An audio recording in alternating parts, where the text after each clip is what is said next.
Bill Schmedes here. Let's talk about a really important topic when it comes to improving your golf game, rotation. All golfers have heard about rotation, and it's really important to understand if we need more rotation or less and its influence on the body and the golf club. So I have a stick on the ground here. You can use a golf club.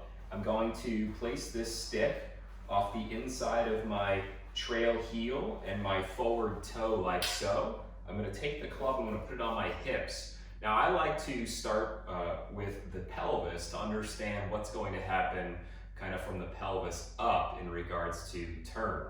So from here, if you were to just try and feel like you make your normal rotation in the backswing, you're going to get to a certain point. So like right now when I do that, my club on my hip runs about parallel to the stick on the ground.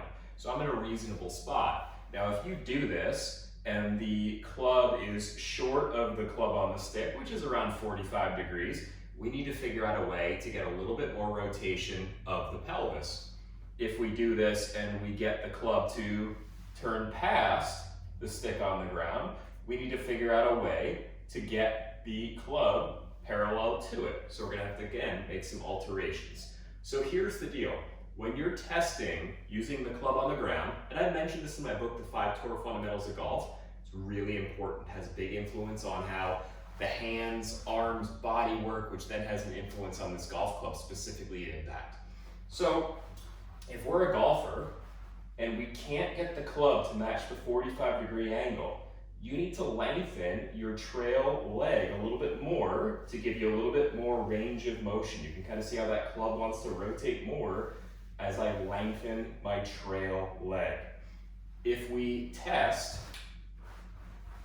and the club rotates past the club on the ground, we then need to do the opposite. We need to stabilize that trail side. So you're going to have to feel like we maintain a little bit more stability or flex in this trail knee. That's going to have an influence on the shoulders like so. So if we're looking to improve our golf game, this is going to be a really important piece to add into your game, and you can test this at home away from the practice facilities, and then we can start to make some alterations at home to give you an enhanced feel for how the pelvis needs to work to allow for the shoulders to work properly, which is going to help you turn, tilt, and deliver that club at impact a lot more efficiently.